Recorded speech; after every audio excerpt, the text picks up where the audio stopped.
Hello dear viewers, and welcome back to the ancient dwarven hold of our ancestors. I am Balidorf, a silly person that pretends to be a dwarf on the internet. Today, I will be pondering the question, can video games save your life? Now, having just started off with a big question there, I am just going to quickly say, dear viewer, that if you like what I do down here in the ancient hold, then you might subscribe to the channel. Give us a thumbs up and maybe even leave a comment with your thoughts on what I'm talking about here. It would be most interesting to read your thoughts on the subject. So, the question, can video games save your life? Perhaps a ridiculous notion. How could I suggest such a thing as a simple video game, those silly things, trivial and unimportant? Surely they would have little impact on your own well-being. They're a waste of time, I hear some say. Your eyes will go all square and you'll rot your brain. Well, I'm here to set forth the notion that video games are not only good fun, but can actually be a formidable tool to help keep at bay the self-deprecating, unhelpful thoughts that can assail a person. The first thing we need to do, dear viewers, is to define what we're even asking with this question. Can the simple playing of video games by someone somehow be a force for goodness in their life that may be short of hope and joy? Can it be the case that the moving of these characters dancing about on a screen could at least provide some aid in averting disaster? So, this is the proposition. I am suggesting that the act of interacting with a video game can have a positive impact on your day-to-day mood of any given person. And maybe that might just be enough to keep you going. I think both the short-term impact of playing a one-time session as well as ongoing play with a game over a period of time can be supportive and beneficial to a person and their mood. My main mumblings on this subject are very much concerned with the action of playing video games and perhaps the positive effect they have concerning a person's given mental health. I'm not suggesting, of course, that playing The Witcher or Turtles in Time might somehow be used to cure any kind of mental health problems, but rather they can provide support while managing with the hurricane of thoughts and feelings that can be found in a person's mind. Now, I'm not saying this is the only way in which a video game might save lives. Of course, some evildoer could be disabled by a falling pallet of PlayStations, or a cleverly thrown Nintendo cartridge might knock the power switch on some large piece of machinery that was set up to elaborately kill some secret agent in His Majesty's service. Besides such things, I will mostly be focusing on the mental attitude and health of a person, with that person mostly being myself. So why am I going on about this? I guess it would be prudent to discuss my own situation with regards to this question. I'm a silly old dwarf that has suffered from major anxiety and depression since as long as I can remember. I have obsessive compulsive disorder, which entails me doing certain routines and actions throughout the day, else everyone I know will somehow come to ruin. I also get intrusive thoughts in my head that are not very nice to experience at all. Luckily they are just thoughts, and that is all.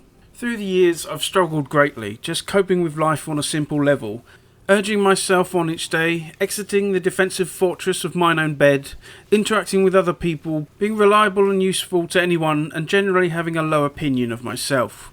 There have been many occasions in my life that I've sunk so deep that all hope is lost and all that remains is misery. What a light-hearted and uplifting video, you might ask at this point, and you'd be right, but we are getting to the next bit. Besides the support of wonderful family, friends and health professionals, there's been something in my life that aided me through the constant struggle through each day, and that is video games. From when I was a kid on the Commodore 64, through the years with the Super Nintendo, Amigas, Blessed Arcades, N64s, PlayStations, Xboxes, DOS machines, modern PC gaming, and everything in between. This medium of entertainment has for the most part contributed positively to my ability to carry on with the day and see the next. So, you're not very good one day and perhaps sad about your lot in life or your inability to cope, so you turn on a game of Golden Axe and somehow you feel better? Is that what you are suggesting? Mostly, yes. When in a low mood or stricken with worry about something I've blown out of all proportion, by focusing on the immersive powers of a video game, I might calm down some and perhaps put those thoughts to the side. What I'm saying is that by becoming absorbed in some sort of gaming world, such as The Witcher, Baldur's Gate or Gain Ground, the thoughts flowing through my head at breakneck speed are slowed and softened, and sometimes even let go of by my focusing on something completely different to whatever I was catastrophizing about previously. Perhaps, dear viewers, you are down and low and or your mind is going a million miles an hour, worrying about this or that or berating yourself about something. It can leave you stricken and unable to remove yourself from this disabling loop. There are times when it can be useful to distract yourself from your worries by immersing yourself in another world. You can be whisked away to a place not affected by the things that ail you. This is of course very much similar to reading an interesting book, which incidentally I also think is great for helping to immerse you in something other than the unhelpful thoughts. Perhaps the difference between a video game and a book is that gratification you can gain from engaging with the game and playing well enough to be rewarded. And this can be a multitude of different things. From beating a difficult level on Streets of Rage, acquiring new armour in Morrowind, setting up a new high score in Pac-Man, or getting 100 levels in Tetris, there's a myriad of accomplishments you can reach for all types of games. For while you are going toe-to-toe with some big boss, or trying to use your party to overcome some difficult obstacle, if the game is immersive and frankly good enough, then your mind can be focused on such a task that anything it might have taken up headspace before, such as negative thoughts, are pushed aside as you concentrate on beating the thing. Indeed, it is even the case that the game you might be playing is just pure fun to be playing at all. Maybe you aren't very good at something like NBA Jam, but you enjoy so much the act of running your character about the place and doing silly dunks that it doesn't matter if you're not doing very well.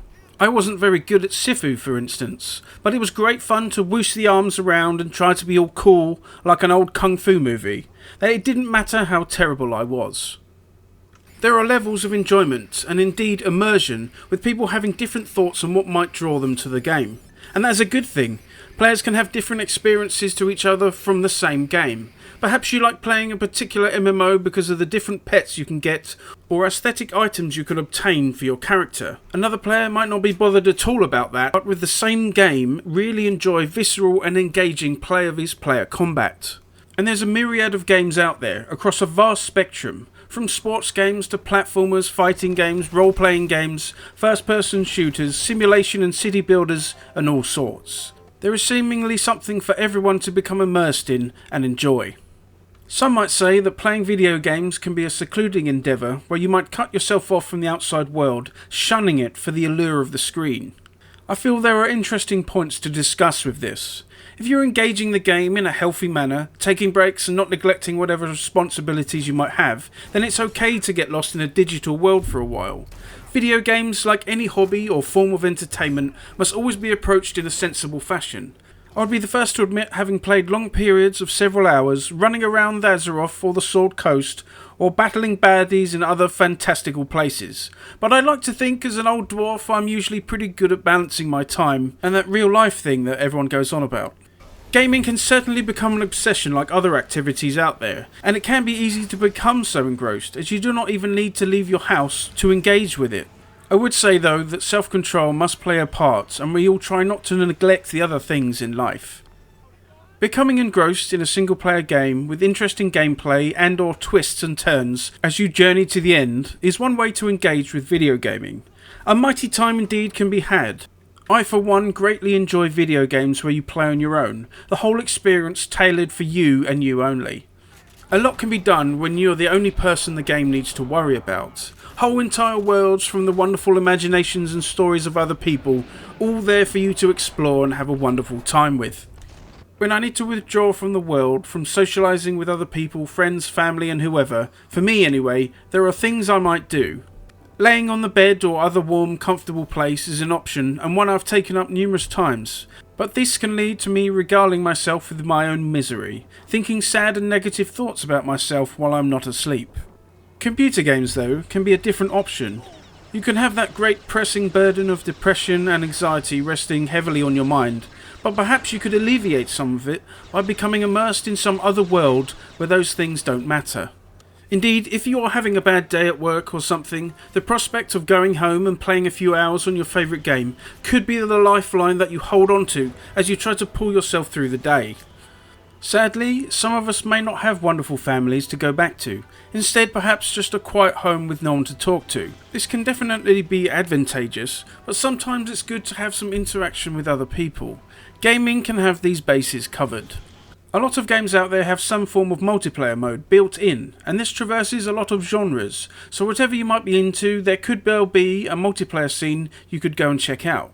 From scrolling beat-em-ups to real-time strategies to sports games and MMOs, just to name a few, there are options to explore.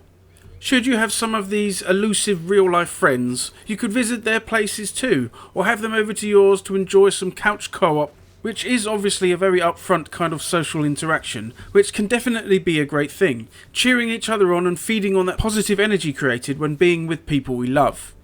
If, for whatever reason, you can't or don't want to be in a room with other people, then you can of course engage with online play. This is the act of playing with other people from across the land through the medium of the internet. It is a whole different side of the gaming world. Most games with multiplayer functionality will have some form of built-in matchmaking that with just a simple click of a button will attempt to match you up with other people playing the same game. Indeed, if you're playing a game like an MMORPG, massively multiplayer online role-playing game, then you'll always be playing with other people, or at least there will be other people about in the game world. Playing in this manner allows you to engage with other people when you want to, which is nice. I've made lifelong friends with people I've never met in real life through playing online games like World of Warcraft. And the funny thing is, you may well find people who are quite similar to yourself, perhaps suffering from social anxiety, depression or other things. If you struggle as I do, it can very much help to see that there are other people out there too, sometimes hundreds of miles away, that might have a similar problem to yourself. You're not alone, dear viewers, and it can be comforting to know this. I would be remiss, of course, not to mention that it isn't all hugs and cheers when dealing with people on the internet. Anyone that has ever played a game that requires communication, like Dota 2, League of Legends or Call of Duty, Fortnite, etc., you can likely recall more than one occasion or encounters with truly horrendous examples of the human race, spewing racist, bigoted bile, calling people this and that and all sorts of other things. Obviously, none of these people would be mighty dwarves, instead most likely goblins or trolls, possibly some of the same evil creatures that can assail the ancient hold from time to time. But worry not, a dwarven fortress stands bastion against all the powers of evilry. This sadly is the reality of the internet, and though I wish everyone was nice to each other, some people see the anonymity of the web as a way to be terrible to other people, perhaps for failures in their own lives, we don't know. It is definitely a shame, but usually there's an option to mute other people or play on your own as discussed. Just be mindful of the sorts of games I mentioned where communication, especially on voice comms, is recommended. I will say this though, dear viewers, if you've had a bad experience online, don't assume that everyone on the internet is horrible, just most of them. As I'm talking about some detrimental parts of gaming, I might as well mention the other side of the coin to the joys of video games. Because video games can also be unhelpful. I've mentioned already moderation when engaging with mighty interactive worlds and such, which is very important, but let's take it a little further. Like anything that makes you feel good, or at least good enough, you have to limit yourselves. You can have too much of a good thing. Video games can certainly be, like other things one might engage in, something that you might overindulge in. Both online and offline playable games can have a negative impact on your life. It's the whole, just another game or just one more hour, and suddenly you've been playing for the entire day or evening. And that can be okay, as long as you don't neglect the other things in your life. Us gamers can be a bit insular, hiding away from the sunlight, but I think you'll find a lot of us are also aware of the impact of unhelpful playing patterns and time spent at the computer or games console. Besides purely playing too much, you could also become hooked on things like microtransactions, in-game purchasable things that companies can use to prey on people. I think this is a whole other video, but I would say please be careful, dear viewers, and maybe try not to encourage this sort of behaviour from companies, if you can. Sadly, like many things in this interconnected world of ours, wonderful things that were created for the love of the arts are now created for the love of greed. When I was but a young beardling, if you wanted a new outfit for a character in a game, you unlocked it through playing the game. Now all you need is a credit card. With regards to violent video games and their playing having some kind of impact on the player, I would say this. For all my decades engaging with this hobby, I've never felt like going out and causing harm because I played too much Mortal Kombat or Grand Theft Auto. Of the people I've met, this is also the case. I'm sure there are bad people that might play video games because they are appealing to lots of people, but they are bad people to begin with for whatever reason. You playing Streets of Rage isn't suddenly going to turn you into a violent maniac. Anyway, besides just the act of playing video games, there are all sorts of communities out there that celebrate the gaming universe and all the weird and wacky things therein. This can be another outlet for increasing your mental health. There are online forums, discords, websites and all sorts that you can join and discuss your favourite games on. There are even community events like video game conventions where people dress up and do all sorts of stuff. There is a whole load of stuff out there for you to be involved with. Or not, you know, you can just play something on your own and enjoy it for simply that. Overall, with all things considered, I think video games are certainly a force for good in the world. They can have quite a positive impact on your mental health. Gaming can help you keep your mind away from the silly thoughts that would taunt you and tease you, while also providing a fun experience and a good time. Some of my favourite memories as a child involved playing video games. Playing old wrestling games or GoldenEye, Golden Axe and such were great fun. I remember going to the Blessed Arcades on the pier by the sea in the UK, visiting this magical place full of all sorts of machines featuring top quality arcades like Turtles the Arcade Game, WrestleFest, Simpsons the Arcade and lots more. I do wonder, perhaps, because of my older age, seeing the evolution of video games over the last few decades, it's perhaps given me some sort of rose-tinted goggles. Maybe because I remember the before time, where everything for a game was included with the cartridge or the CD, or you didn't have to download a 10 gig day one patch or feel pressured into buying a gambling lockbox. Just playing the game was rewarded with new features, modes or aesthetics rather than locked behind a ridiculous paywall. Perhaps I have a more romantic view of the gaming world, of how it used to be. An old dwarf has a long memory. Regardless of how certain parts of the gaming industry have become, there are still companies out there developing good games like in the old days. If you can navigate the detritus of morally dubious publishers and such, there is some great stuff to behold still. It is here that I think the positive side of video games can still shine through. I imagine you could apply a lot of what I think to all sorts of hobbies out there. Perhaps you're really into tabletop games, fishing, Warhammer, painting, playing the lutes and all sorts. It is perhaps not about what you have an interest in, and more that you do indeed have something which interests you, that your worrisome mind can engage with, pushing those silly thoughts to one side. Having an enjoyable hobby you're passionate about is what is important. So if whatever brings you joy and pleasure is not video games, I hope that whatever it is brings a smile to your face and some joy to your heart. In the end, that's all it's really about, dear viewer. Video games are the thing that I use to help prop myself up. The things to help my mind think of something else instead of all the silly thoughts. Do you have an activity you enjoy that might have the same impact? Let me know in the comments below. And there we go, dear viewers, another video from me here down in the ancient hold. We didn't focus on a particular game today, I hope that's okay. Thank you for watching and I shall see you next time.